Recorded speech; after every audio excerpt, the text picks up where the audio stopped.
Besides using a shorter fishing pole when it's really windy and a small reel like a 1000 series, I like to put a little swivel on my line.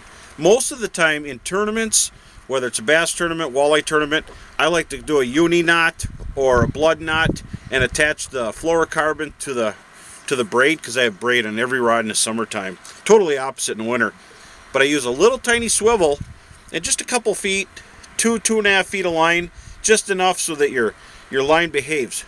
Braid tends to wrap around jigs and tangle, whether you're using jigs or if you're throwing puppet minnows, jigging wraps, whatever you're throwing, it tends to wrap. So I like to put a little fluorocarbon leader. Fluorocarbon's a little stiffer and it lies straight. So when you're jigging, especially rip jigging or popping it, it behaves. So always put a swivel on. But be careful not to reel it in your rod tip. That could damage your rod tip. But you can find really tiny swivels. Here's a size 14.